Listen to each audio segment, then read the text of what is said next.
इससे पहले कुणाल सर ने एक चैप्टर और करवाया था, फोर्स एंड प्रेशर के बारे में आपने पढ़ा था उसमें, और इस चैप्टर के अंदर हम लोग मटेरियल्स को स्टडी कर रहे हैं। This is chapter 4 of your science book.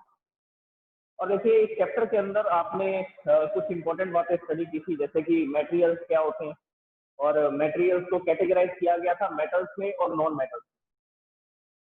तो इसके अलावा हमने ये स्टडी किया था कि ये जो मेटल और नॉन मेटल है इनकी फिजिकल प्रॉपर्टीज क्या होती हैं और केमिकल प्रॉपर्टीज क्या होती है। देखिए फिजिकल प्रॉपर्टी का मतलब होता है कि उसका अपीयरेंस कैसा है, वो दिखता कैसे है। अब जैसे कि जो मेटल्स होते हैं वो ग्रे कलर के होते हैं, जो गोल्ड है वो भी एक मेटल है लेकिन वो येलो कलर का होता है। इसी तरह से मरकरी वो ग्रे कलर का मेटल होता है। तो ये फिजिकल प्रॉपर्टी थी। उसके अलावा ज्यादातर मेटल जो थे वो हार्ड थे, ज्यादातर मेटल जो थे वो सॉलिड स्टेट में होते हैं।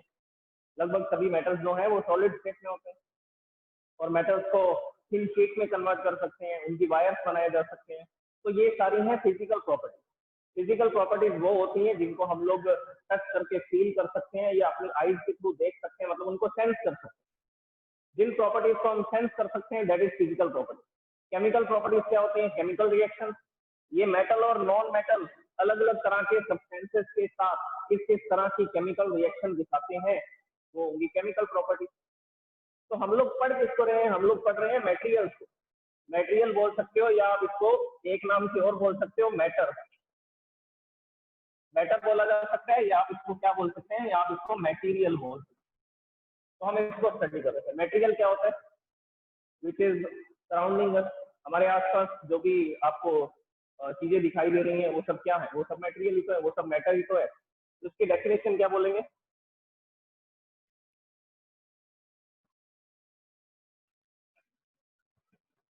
The object which is having mass. Mass मतलब उसको किलोग्राम में, ग्राम्स में मेजर किया जा सकता है। The object which is having mass and occupies space, और जो स्पेस ऑक्यूपाई, ऑक्यूपाई मतलब कि स्पेस को लेता है। जैसे कि मान लीजिए इस क्लासरूम के अंदर ये डस्टर पड़ा है। अब इस डस्टर के पास मास भी है, ये एक ऑब्जेक्ट है, ऑब्जेक्ट है, इसके पास मास भी है, इसको मेजर कर सकते हैं। ये 50 ग्राम का है, 50 ग्राम का है, ये हमने इसको मेजर कर लिया तो इसके पास मास है। उसके अलावा ये इस रूम के अंदर स्पेस ऑक्यूपाई कर रहा है। इसके अलावा ये इस रूम के अंदर क्या ऑक्यूपाई कर रहा है? स्पेस ऑक्यूपाई कर रहा है। स्पेस ऑक्यूपाई कर रहा है मतलब इसकी कुछ वॉल्यूम होगी, length into breadth into height. ये इसकी लेंथ है, ये इसकी ब्रेथ होगी, इसकी मोटाई, और ये इसकी हाइट होगी। L into B into H करेंगे तो इसकी वॉल्यूम आ जाएगी। तो मतलब ये इस रूम के अंदर स्पेस भी ऑक्यूपाई कर रहा है, ये इतनी जगह ले रहा है इस रूम के अंदर। तो जो भी ऑब्जेक्ट जिनके पास मास होगा और जो स्पेस ऑक्यूपाई करेंगे, स्पेस ऑक्यूपाई करने का मतलब है कि जिनका कुछ ना कुछ क्या होगा, फिक्स वॉल्यूम होगा, उनको क्या बोला जाएगा? उन सबको मैटर या मेटेरियल बोला जाएगा। उन सबको क्या बोला जाएगा? मैटर या मेटेरियल। अब मैटर को डिवाइड करेंगे हम फिजिकल प्रॉपर्टी के बेस पर, मेटल एंड नॉन मेटल। जो भी हमारे आसपास मटेरियल्स हैं, या तो वो मेटल है या वो नॉन मेटल, या तो वो मेटल्स होंगे और या वो क्या होंगे, या वो नॉन मेटल्स होंगे। तो अब इसको डिस्कस करते हैं कि मेटल नॉन मेटल क्या थे और हमने इसको किस तरह से स्टडी किया।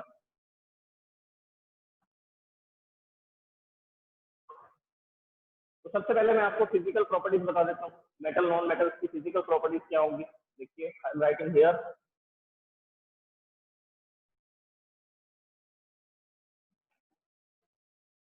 फिजिकल प्रॉपर्टीज, फिजिकल प्रॉपर्टीज उनको बोलते हैं, फिर से सुन लीजिए, जिनको मेजर कर सकते हैं, जिनको हम नाप सकते हैं।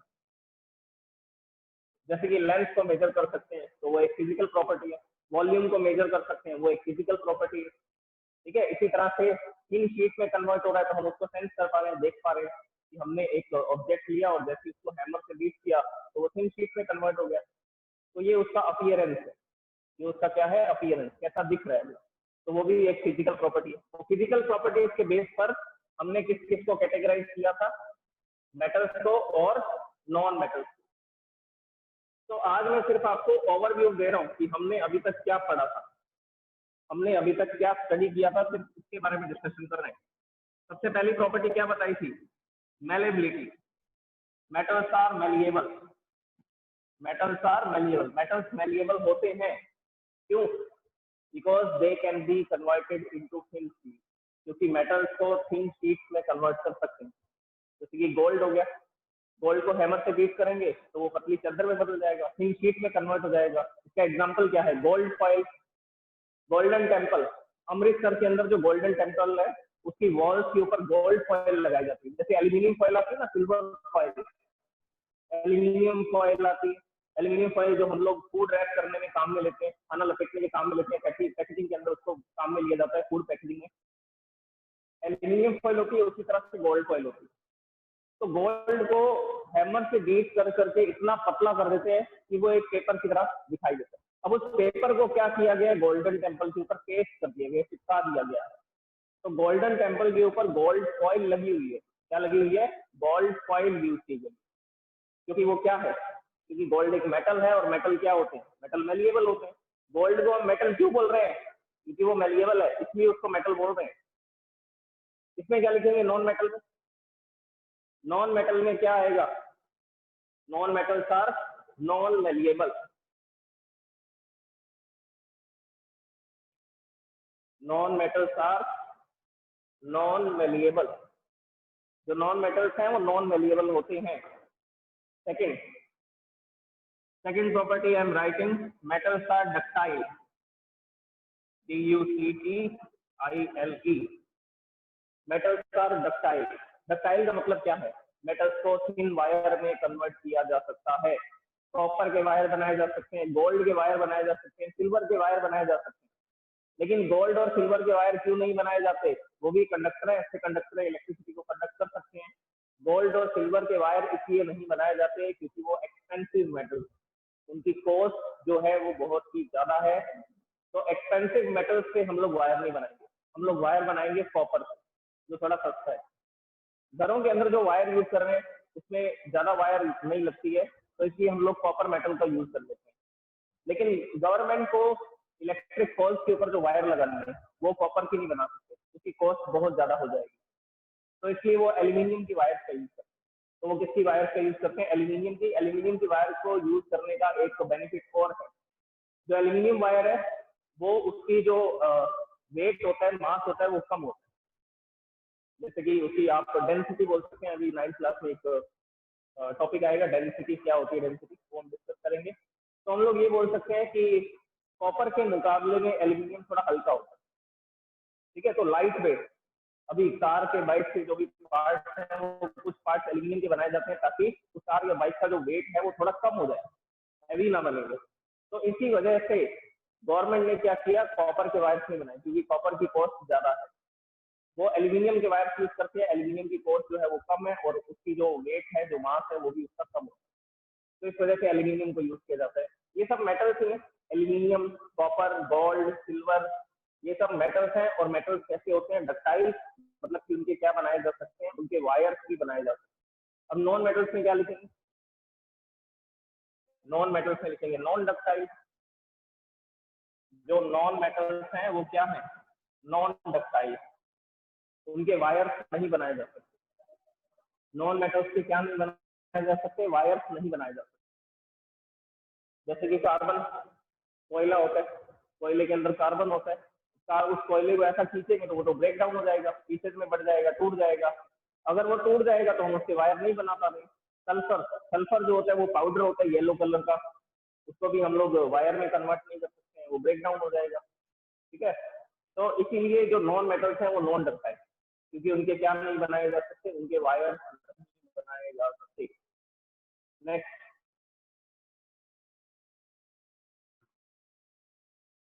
Good conductor of electricity. Good conductor of electricity, अच्छा कंडक्टर है इलेक्ट्रिसिटी का। इसमें लिखेंगे bad conductor of electricity.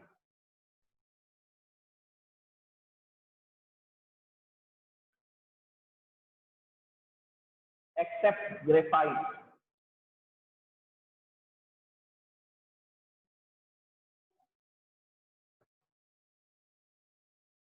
Graphite को छोड़ करके सभी नॉन मेटल्स क्या हैं, बैड कंडक्टर ऑफ इलेक्ट्रिसिटी। ठीक है, तो इसका क्या मतलब हुआ, जो मेटल्स हैं वो इलेक्ट्रिसिटी को कंडक्ट करते हैं। वायर्स बना रहे हैं, वायर्स क्यों बना रहे हैं, क्योंकि हमें इलेक्ट्रिसिटी पास करनी है उसके अंदर से, इलेक्ट्रिकल एनर्जी को पास करना है उसके अंदर से। तो जो मेटल्स होते हैं वो इलेक्ट्रिसिटी को कंडक्ट करते हैं। जैसे कि हम लोग एक वायर को अगर सर्किट में यूज करते हैं तो हम उन वायर के थ्रू बल्ब ग्लो कर सकते हैं, क्योंकि वो वायर मेटल के बने हैं। अगर वो वायर नॉन मेटल्स के बने होंगे, अगर वो वायर नॉन मेटल्स के बने होंगे, पहली बात तो बना नहीं सकते, क्योंकि अगर कोशिश करके वायर बना लिया गया लेकिन वो क्या नहीं कर पाएंगे, इलेक्ट्रिसिटी को कंडक्ट नहीं कर पाएंगे। तो नॉन मेटल्स इलेक्ट्रिसिटी को कंडक्ट नहीं कर सकते हैं, इसीलिए हमने क्या लिखा, bad conductor of electricity.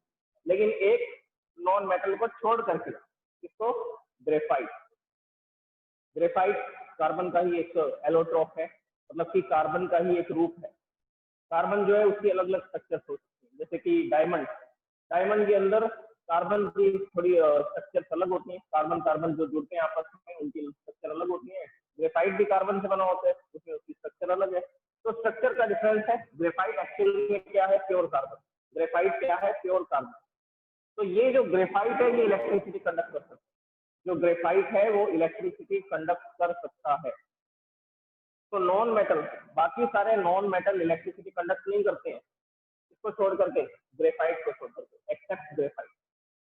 Okay, अब इसके बाद इसका एक्सपेरिमेंट करना चाहें तो एक्सपेरिमेंट भी कर सकते हैं। जैसे कि क्या करेंगे, एक सर्किट बनाएंगे, सर्किट के अंदर अलग अलग तरह के इंस्ट्रूमेंट लगा करके देख लेंगे, अलग अलग तरह के इंस्ट्रूमेंट्स को लगा करके देख लेंगे। देखिए, मान लीजिए मैं यहाँ पर एक सर्किट बना रहा हूँ,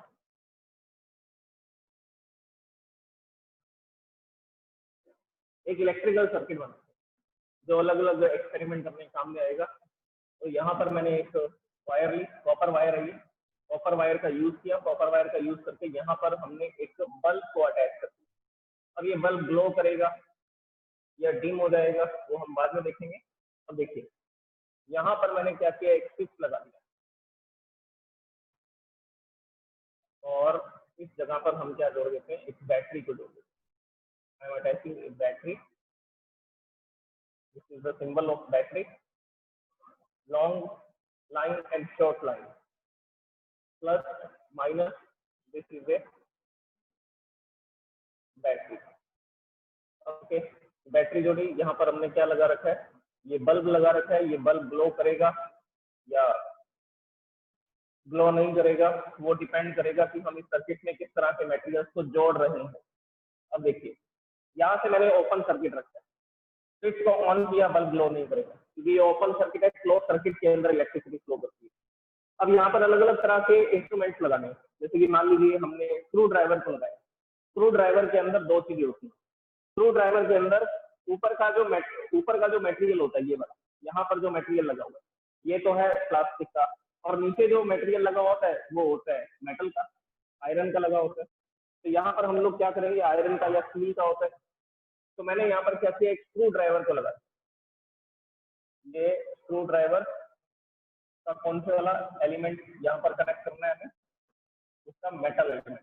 ये मेटल को मैंने यहाँ कनेक्ट किया, ये वायर यहाँ जोड़ दी और ये वायर स्क्रू ड्राइवर में यहाँ कनेक्ट कर दी और ये हमने बना दिया स्क्रू ड्राइवर।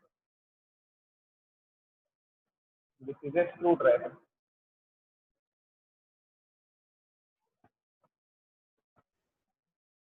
अन्य भाषा में हम इसको बोलते हैं पेचकस। ठीक है, तो ये स्क्रू ड्राइवर है। स्क्रू ड्राइवर का ये वाला जो पार्ट है ये मेटल का है। तो जैसे ही हमने इसको कनेक्ट किया और स्विच ऑन किया, स्विच ऑन करके देखा बल्ब ग्लो हो गया, बल्ब जलने लगा, इसका मतलब वो तो मेटल का बना हुआ है, इसीलिए वो इलेक्ट्रिसिटी कंडक्ट कर रहा है। वो मेटल का बना हुआ है इसलिए वो इलेक्ट्रिसिटी को कंडक्ट कर रहा है। अब हम मटेरियल को चेंज करते हैं।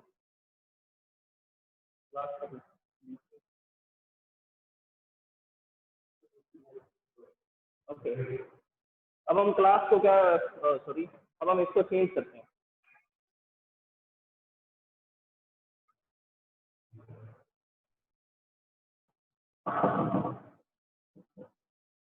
यहाँ पर स्क्रू ड्राइवर को हटा करके हम लोग लगा देते हैं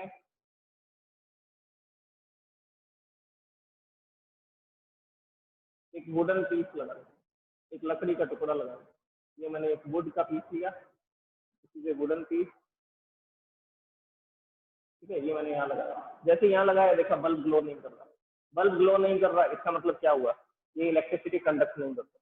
अगर ये इलेक्ट्रिसिटी कंडक्ट नहीं कर रहा तो जरूर इसके अंदर नॉन मेटल्स होंगे और उन्हीं नॉन मेटल्स की वजह से ये इलेक्ट्रिसिटी कंडक्ट नहीं कर पाता। अब देखो इसको इसको चेंज करते हैं और यहाँ पर अब लगाते हैं graphite.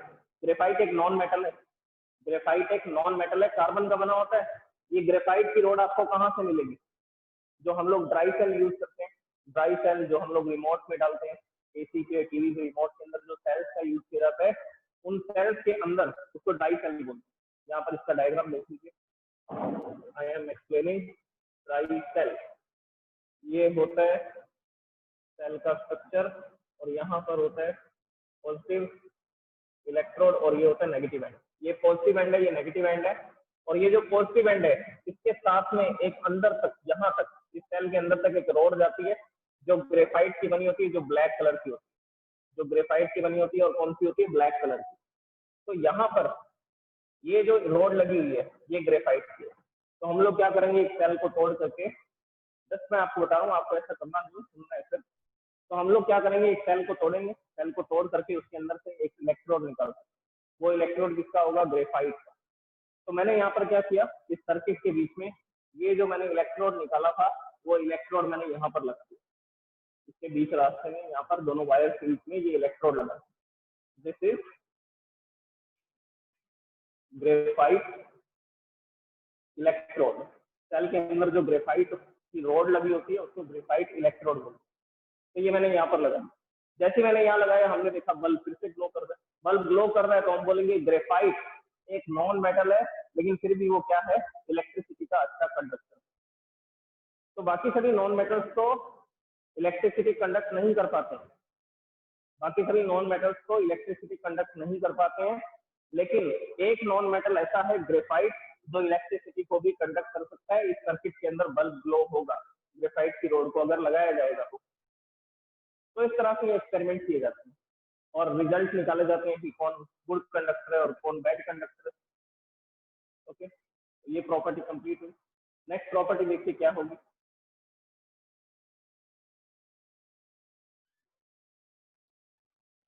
Next property, fourth property में यहाँ लिखा इसको,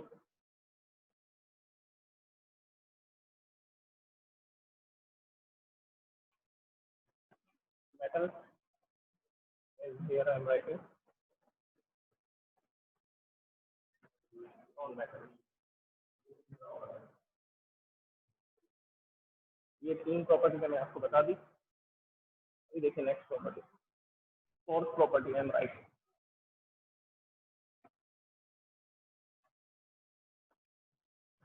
good conductor of heat. Non metal से लिखेंगे fourth property, bad conductor of heat, bad conductor of heat. अब देखिए जो मेटल्स है वो अच्छे कंडक्टर हैं, किसके, हीट के। कंडक्टर का मतलब होता है ट्रांसफर करना, जो हीट को अपने अंदर से ट्रांसफर कर देगा दैट इज कंडक्टर। जो इलेक्ट्रिसिटी को अपने अंदर से ट्रांसफर कर देगा उसको भी क्या बोलेंगे, कंडक्टर बोलेंगे। अब इस एक्सपेरिमेंट को देखिए किस तरह से किया जाएगा। हम लोग क्या करेंगे, एक कैंडल का यूज करेंगे, बर्निंग कैंडल का, और उसके साथ साथ एक रोड का यूज करेंगे। एक मेटल की रोड लेंगे और एक नॉन मेटल की रोड लेंगे। तो देखिए किस तरह से करेंगे, यहाँ पर मैं लिखता हूँ।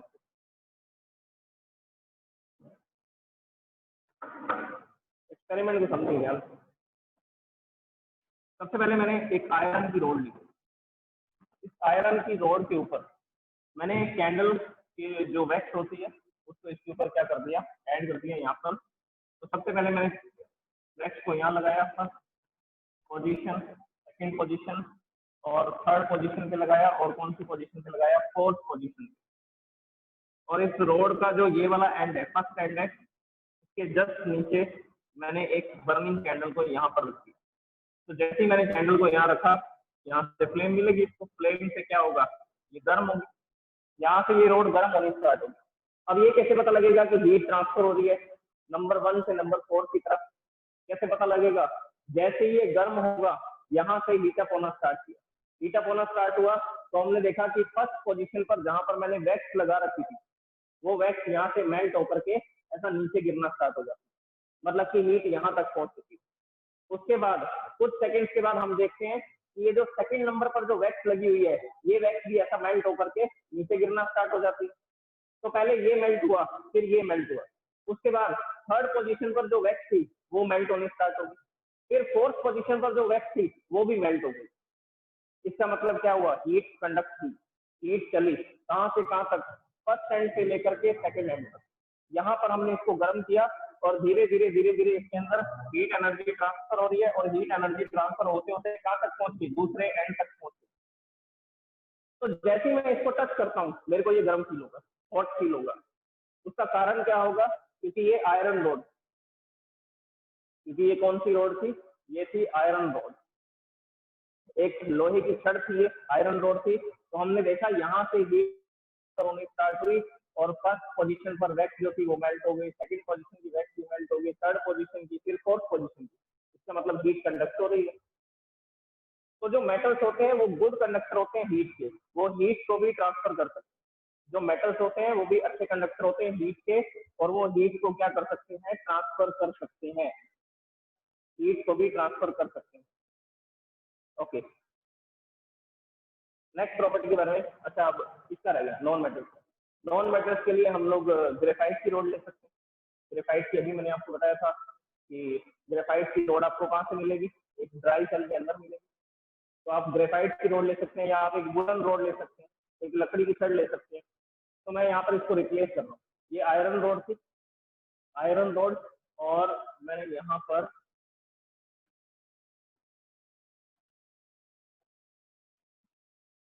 वुडन लेंगे तो वो तो बर्न होना स्टार्ट हो जाएगी, डायरेक्ट हीट के कॉन्टेक्ट में इसको नहीं रखा जा सकता। तो हम लोग क्या करेंगे, डायरेक्ट हीट के, डायरेक्ट फ्लेम के कॉन्टेक्ट में नहीं रख सकते। तो यहाँ पर मैं एक कार्बन की रोड ले रहा हूँ, ग्रेफाइट की रोड ले रहा हूँ। तो मैंने क्या किया, ग्रेफाइट की डार्क कलर की रोड ली, ये एक डार्क कलर की रोड है, ग्रेफाइट। ग्रेफाइट आपकी पेंसिल के अंदर जो लीड होती है, पेंसिल के अंदर जो लीड होती है वो भी ग्रेफाइट की तरह शाइनी होता है, वो ग्रेफाइट, पेंसिल के अंदर जो लीड है वो भी ग्रेफाइट की है, तो वो भी आप यूज कर सकते हैं एक्सपेरिमेंट। तो यहाँ पर क्या करेंगे, कैंडल को रखेंगे, एक्सपेरिमेंट करने नहीं है आपको, ये सारे एक्सपेरिमेंट जब स्कूल खुलेंगे तो आपको क्लासरूम में या लेबोरेटरी के अंदर करके बताए जाएंगे, घर पर आपको कुछ भी ट्राई नहीं करना है। ये ग्रेफाइट रोड है, ये बर्निंग कैंडल है। मैंने क्या किया, यहाँ पर फिर से 4 पोजीशन ली, first position, second position, third position and fourth position. ये चारों पोजीशन पर मैंने वैक्स लगा रखी है, ये वैक्स यहाँ पर लगा रखी है। मैंने इसको यहाँ से हीटअप करना स्टार्ट किया, देखा ये भी मेल्ट नहीं हुआ, ये भी नहीं हुआ, ये भी नहीं हुआ, ये भी नहीं हुआ। तो चारों जगह पर जहाँ जहाँ पर मैंने वैक्स लगाई थी वो मेल्ट ही नहीं हुई। अगर वो मेल्ट ही नहीं हुई तो इसका मतलब ये ग्रेफाइट की जो रोड है वो हीट को कंडक्ट नहीं कर रही, वो हीट को क्या नहीं कर रही, कंडक्ट नहीं कर रही। तो जो नॉन मेटल्स होते हैं, these are the bad conductor of heat, वो हीट को आसानी से अपने अंदर से ट्रांसफर नहीं कर सकते। इसी वजह से ग्रेफाइट को यूज किया जाता है रॉकेट बनाने के लिए। जो रॉकेट की टिप होती है वो ग्रेफाइट की बनाई जाती है। जैसे कि एक रॉकेट है, ये रॉकेट की जो टिप होगी यहाँ पर ग्रेफाइट की टाइल्स लगी होगी, इसकी जो टिप होती है वहां पर ग्रेफाइट की क्या लगाई जाती है, ग्रेफाइट की टाइल्स लगाई जाती है। क्यों, आपने फोर्स प्रेशर के बारे में पढ़ा, फ्रिक्शन फोर्स।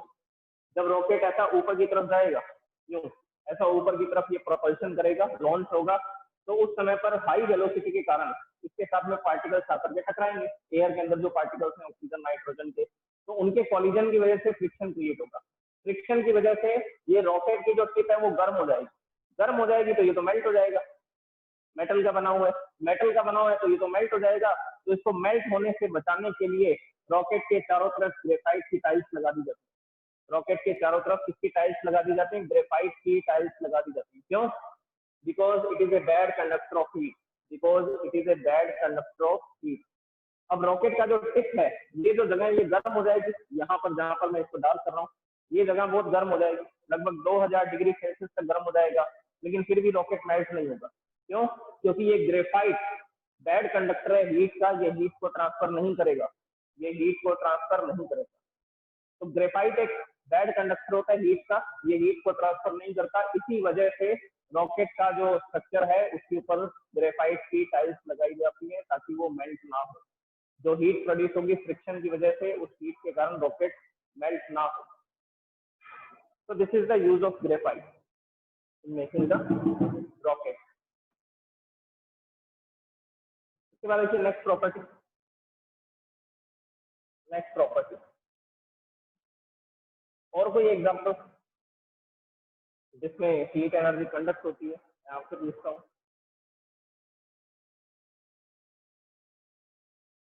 आदित्य गुप्ता करना सर, मिस्टर आदित्य गुप्ता।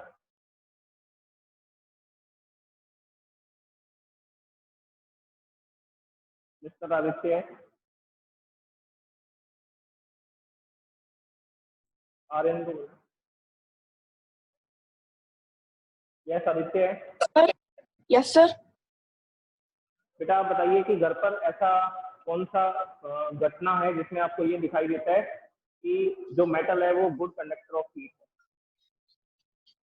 ऐसा कोई भी फिनोमेना।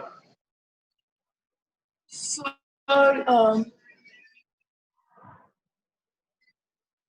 हाँ जी बताइए। Sir when we on Diwali, hello आज क्लियर नहीं आ रही है सर, उसको म्यूट करो सर।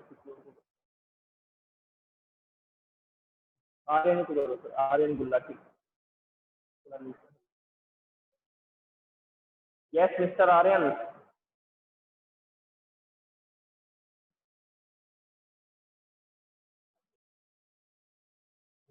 आर्यन अग्रवाल को ऊपर है सर।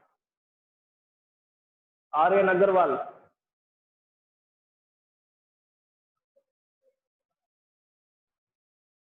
आशीष को करो सर फर्स्ट नंबर पर। यस आशीष।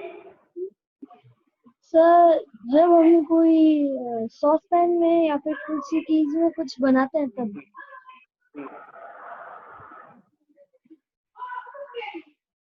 तो क्या होता है, कुछ भी बनाते हैं तो खाना पक जाता है। सर म्यूट करो इसको आशीष को। ओके देखिए आशीष ने हमें एक एग्जांपल बताया कि हम लोग फ्राई पैन के अंदर, मतलब कि बर्तन के अंदर जब भी खाना पकाते हैं तो उस समय पर क्या होता है। उसमें देखिए बर्तन जो है वो मेटल के बने होते हैं। मेटल के क्यों बनाए जा रहे हैं? Because these are the good conductor of heat, क्योंकि जो मेटल्स हैं वो अच्छे कंडक्टर होते हैं हीट के। तो अगर बर्तन मेटल का होगा तो वो जल्दी से हीट को ट्रांसफर करेगा और खाना जल्दी पक जाएगा। इसी वजह से हम लोग जो बर्तन है वो मेटल से बनाते हैं, जो वेसल्स है वो मेटल से बनाए जाते हैं ताकि जो फूड है वो जल्दी से प्रिपेयर हो जाए। Because these are the good conductor of heat, क्योंकि मेटल्स जो है वो अच्छे कंडक्टर होते हैं हीट। इसके अलावा मान लीजिए फ्राई पैन के अंदर खाना पक रहा है। अब आपके पास दो स्पून है, एक स्पून है मेटल का और एक स्पून है वुड का। एक स्पून है मेटल का और एक स्पून है वुड का। तो आपने मेटल के स्पून से उसको फ्राई पैन के अंदर ऐसा स्टिर करना शुरू कर दिया, हिलाना स्टार्ट कर दिया, तो आप देखते हैं कि थोड़ी देर बाद वो चम्मच भी गर्म हो जाता है। जो मेटल का था वो गर्म हो जाएगा, लेकिन वुड का जो स्पून आप यूज कर रहे हैं उस फ्राई पैन के अंदर वो हीटअप नहीं होता, वो गर्म नहीं होता, because it is a bad conductor of heat. तो स्पून भी दो तरह के होते हैं, एक तो मेटल का होता है और एक वुड का होता है, नॉन मेटल का होता है। तो मेटल वाला जो स्पून है वो तो हीटअप हो जाता है जल्दी से, और वुड का जो स्पून है वो जल्दी गर्म नहीं होता, because it is the bad conductor of heat. तो ये था फोर्थ पॉइंट।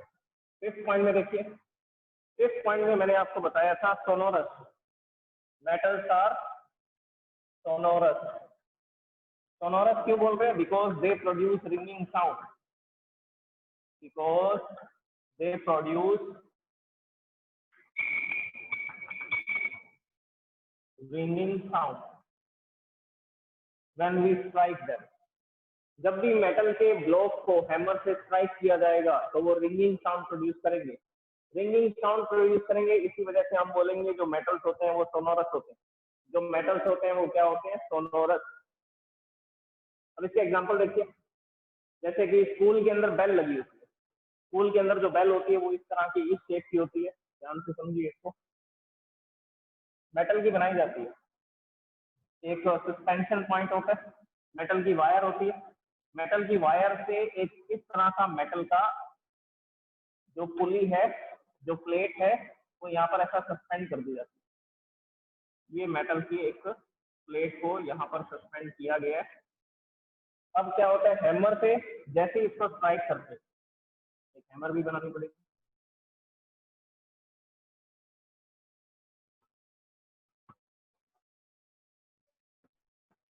तो हैमर से जैसे ही इसको स्ट्राइक करते हैं, ये है मेटल प्लेट जो कि क्या की हुई है, सस्पेंड। तो क्या लिखेंगे, suspended metal plate. Metal plate को लटका दिया गया है एक तार से बंद करके, और किससे स्ट्राइक करेंगे, हैमर से स्ट्राइक करेंगे। तो जैसे मैं इसको हैमर से स्ट्राइक करता हूँ तो क्या प्रोड्यूस होती है, रिंगिंग साउंड।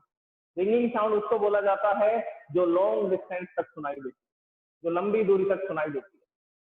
उसके अलावा रिंगिंग साउंड उसको बोला जाता है जो एनवायरनमेंट के अंदर लंबे समय तक रहती है, एको होती है, बार बार सुनाई देती है।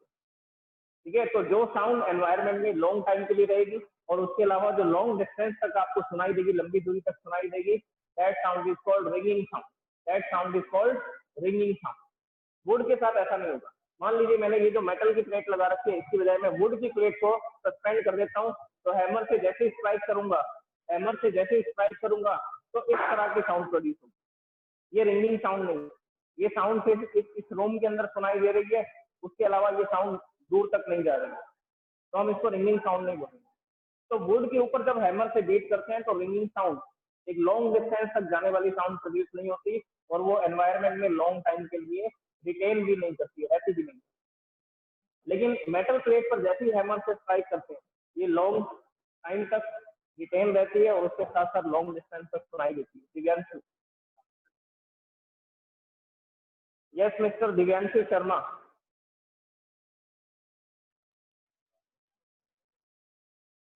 दिव्यांशु, आप खुद को अनम्यूट कीजिए।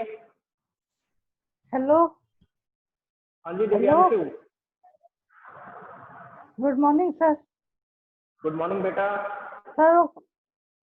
सर आपने बताया कि ये हैमर जब हम स्ट्राइक करते हैं तब रिंगिंग साउंड प्रोड्यूस होती है, तो सर आप ये बताओ कि साउंड प्रोड्यूस कैसे होती है सर, ये माइक्रोस्कोपिक लेवल में बता सकते हो?